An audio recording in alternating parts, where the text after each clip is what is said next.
कौसल्या सुप्रजा रामपूर्वा सन्ध्या प्रवर्तते।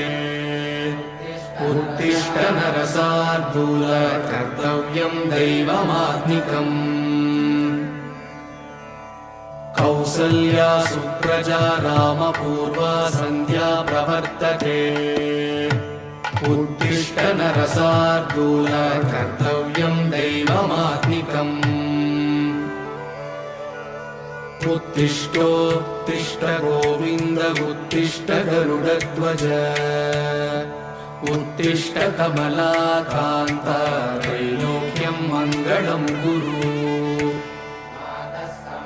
मातः समस्तजगतां मधुकैटभारेः वक्षो विहारिणि मनोहर दिव्यमूर्ते। श्रीस्वामि निःश्रित जनप्रिय दानशीले श्रीवेङ्कटेश दयिते तव सुप्रभातम्।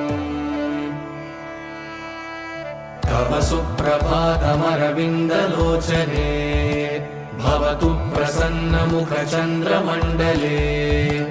विधिशङ्करेन्द्रवनिताभिरर्चिते वृषशैलनाथ दयिते दयानिधे। अत्र्यादिसप्तऋषयः समुपास्य सन्ध्या आकाशसिन्धुकमलानि मनोहराणि। आदाय पादयुगमर्चयितुं प्रपन्नाः शेषाद्रिशेखर विभो तव सुप्रभातम्। पञ्चाननाब्जभव षण्मुखवासवाद्याः त्रैविक्रमादिचरितं विबुधास्तु वन्दी। भाषापतिः पठति वासरशुद्धिमारात् शेषाद्रिशेखर विभो तव सुप्रभातम्।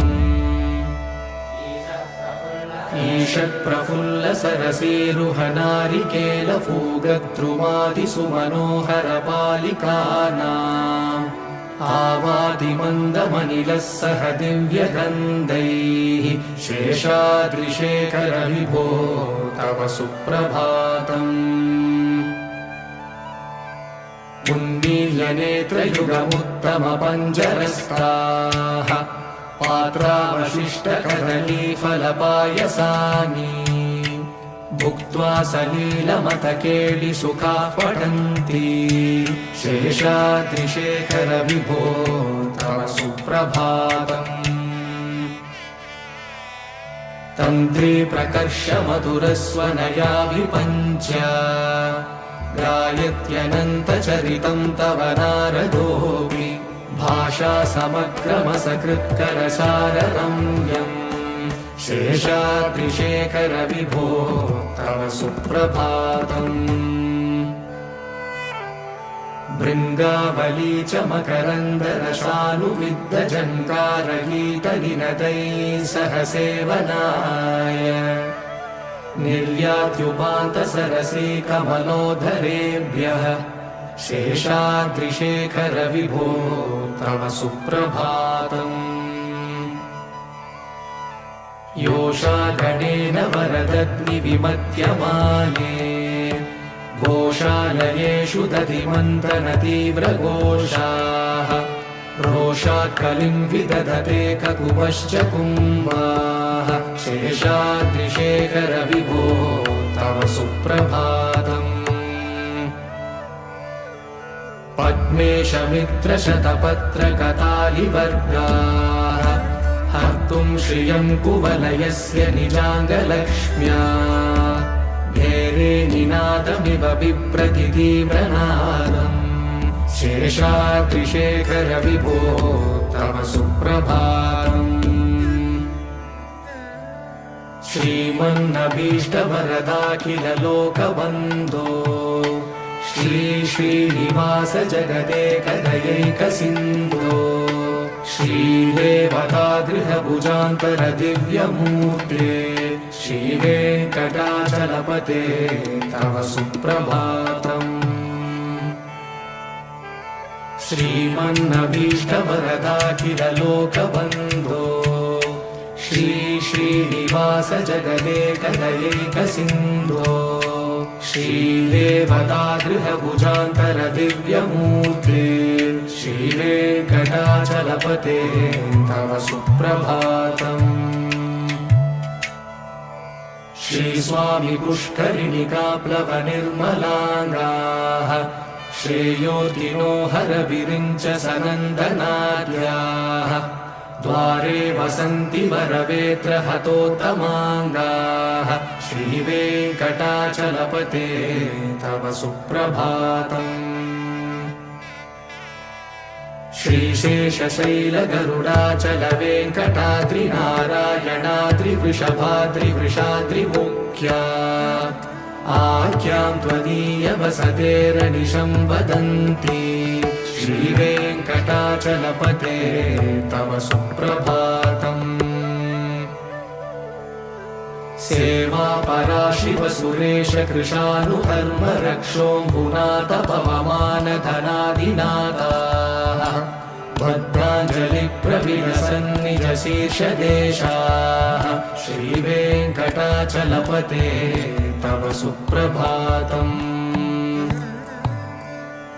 धाटेषु ते विहगराज मृगाधिराज नागाधिराज गजराज हयाधिराजाः स्वस्वाधिकारमहिमाधिकमर्दयन्ते श्रीवेङ्कटाचलपते तव सुप्रभातम्। सूर्येन्दुभौमबुधवाक्पतिकाव्यसौरिस्वर्भानुकेतुदिविषत्परिषत्प्रधानाः त्वद्दासदासचरमावधिदासदासाः श्रीवेङ्कटाचलपते तव सुप्रभातम्। त्वत्पादधूलिभरितस्फुरितोत्तमाङ्गाः स्वर्गापवर्गनिरपेक्षनिजान्तरङ्गाः कल्पागमाकलनयाकुलतां लभन्ते श्रीवेङ्कटाचलपते तव सुप्रभातम्। त्वद्गोपुराग्रशिखराणि निरीक्षमाणाः स्वर्गापवर्गपदवीं परमाश्रयन्तः मर्त्या मनुष्यभुवने मतिमाश्रयन्ते श्रीवेङ्कटाचलपते तव सुप्रभातम्। श्रीभूमिनायक दयादिगुणामृताब्धे देवादिदेव जगदेक शरण्यमूर्ते श्रीमन्ननन्त गरुडादिभिरर्चिताङ्घ्रे श्रीवेङ्कटाचलपते तव सुप्रभातम्। श्रीपद्मनाभ पुरुषोत्तम वासुदेव वैकुण्ठमाधव जनार्दन चक्रपाणे श्रीवत्सचिह्न शरणागत पारिजात श्रीवेङ्कटाचलपते तव सुप्रभातम्। कन्दर्पदर्पहर सुन्दर दिव्यमूर्ते कान्ताकुचाम्बुरुह कुट्मललोलदृष्टे कल्याण निर्मल गुणाकर दिव्यकीर्ते श्रीवेङ्कटाचलपते तव सुप्रभातम्। नीलाकृते कमठकोल नृसिंहवर्णिन् स्वामिन् परश्वत तपोधन रामचन्द्र शेषांश रामय गुणन्दन कल्किरूप श्रीवेङ्कटाचलपते तव सुप्रभातम्। येलालवङ्गगणसार सुगन्धितीर्थम् दिव्यं वियत्सरिति हेमघटेषु पूर्णम् धृत्वा द्रवैदिकशिखामणयः प्रहृष्टाः तिष्ठन्ति वेङ्कटपते तव सुप्रभातम्।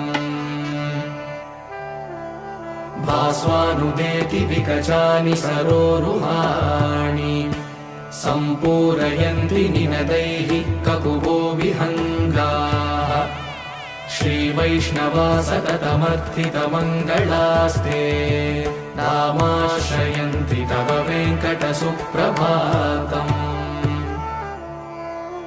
ब्रह्मादयः सुरवरासमहर्षयस्ते सन्तः सनन्दनमुखास्तव योगिवर्याः दामान्तिके तव हि मङ्गलवस्तुहस्ताः श्रीवेङ्कटाचलपते तव सुप्रभातम्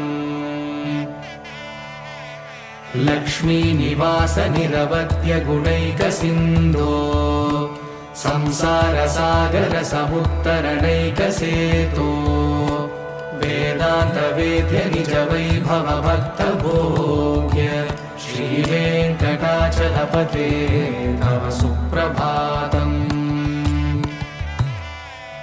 लक्ष्मीनिवास निरवध्य गुणैकसिन्धो संसारसागर समुत्तरणैकसेतो वेदान्तवेद्य निज वैभव भक्तभोग्य श्रीवेङ्कटाचलपते तव सुप्रभातम् इत्थं वृषाचलपतेरिह सुप्रभातम् ये मानवाः प्रतिदिनं पठितुं प्रवृत्ताः तेषां प्रभातसमये स्मृतिरङ्गभाजाम् प्रज्ञां परार्थसुलभां परमां प्रसूते इत्थं वृषाचलपतेरिह सुप्रभातम् ये मानवाः प्रतिदिनं पठितुं प्रवृत्ताः तेषां प्रभातसमये स्मृतिरङ्गभाजाम् प्रज्ञां परार्थसुलभां परमां प्रसूते कमलाकुचूषुककुङ्कुमतो नियतारुणितातुलनीलतनो कमलायतलोचनलोकपते विजयी भव वेङ्कटशैलपते कमलाकुचूषुककुङ्कुमतो नियतारुणितातुलनीलतनो कमलायतलोचनलोकपते विजयी भव वेङ्कटशैलपते सचतुर्मुख षण्मुख पञ्चमुख प्रमुखाखिल दैवतमौलिमणे शरणागत वत्सल सारहिते परिपालय मां वृषशैलपते अतिवेलतया तव दुर्विषहैरनुवेलकृतैरपरादशतैः भरितं त्वरितं वृषशैलपते परया कृपया परिपाहि हरे अधिवेङ्कटशैलमुदारमते जनता विमतादिगदानरता परदेवदयारहितानि रमै कमलादयितान्नवरं कलये कलवेणुरवावशगो भवतु शतकोटिहृता स्मरकोटिसमाद् प्रतिवल्लभिका विमता सुतदा वसुदेवसुतान्नवरं कलये अभिरामगुणाकरदाशरथे जगदेकधनुर्धर धीरमते रघुनायक राम रमेश विभो वरदो भवदेव दया जलधे अवनीतनया कमनीयकरं रजनीचरचारुमुखाम्बुरुहम् रजनीचरराजतमो मिहिरं महनीयमहं रघुराममये सुमुखं सुहृदं सुलभं सुखदं स्वनुजं च सुखाय ममोघशरम् अपहा रामाय रघुत्वहमन्यमहं न कथञ्चन कञ्चन जातु भजे।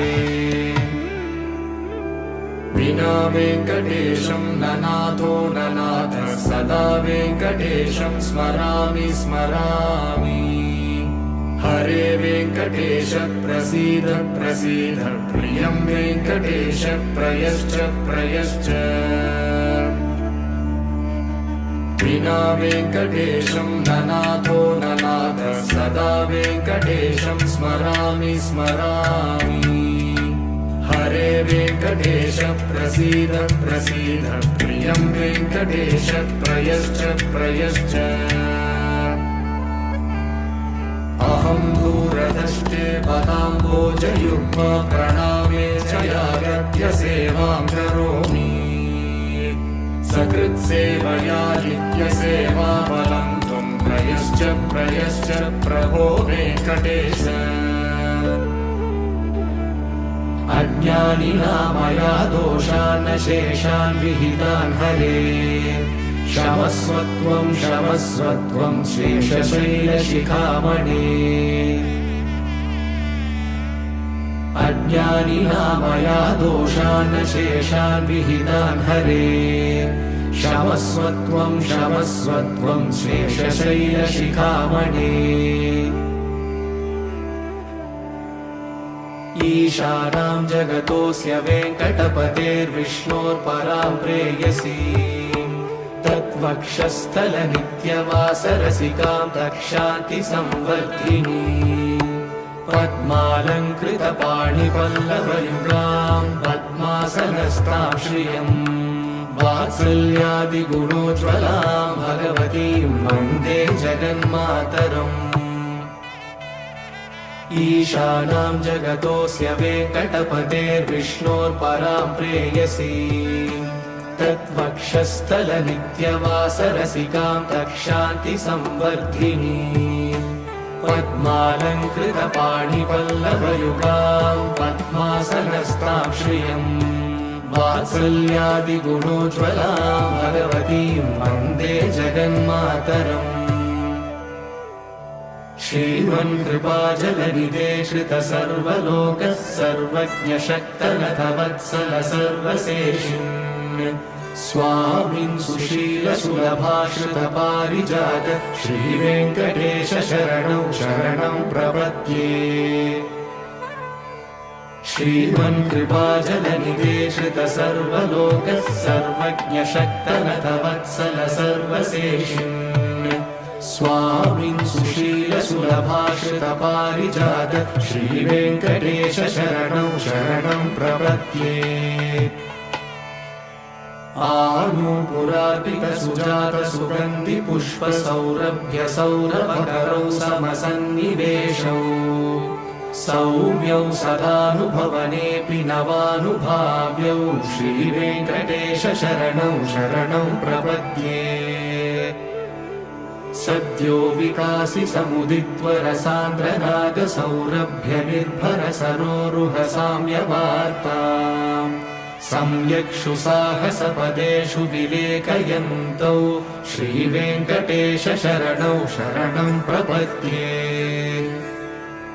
रेखामयध्वजसुधाकलशातपत्रवज्राङ्कुशाम्बुरुहकल्पकशङ्खचक्रैः भव्यैरलङ्कृतकलौ परतत्त्वचिह्नैः श्रीवेङ्कटेश शरणौ शरणं प्रपद्ये। ताम्रोदराद्युतिपराजितपद्मरागौ बाह्ये महोभिरविभूतमहेन्द्रनीलौ उद्यन्यकांशुभिरुदस्तशशाङ्कभासौ श्रीवेङ्कटेश शरणौ शरणं प्रपद्ये। सप्रेमभीतिकमलाकरपल्लवाभ्यां संवाहनेऽपि सपदि क्लममादधानौ कान्ता भवान् मनसगोचरसौ कुमार्यौ श्रीवेङ्कटेश शरणौ शरणं प्रपद्ये। लक्ष्मीमहीतदनुरूपनिजानुभावनीलादिदिव्यमहिषीकरपल्लवानाम् कारुण्यसङ्क्रमणतः किल सान्द्ररागौ श्रीवेङ्कटेश शरणौ शरणं प्रपद्ये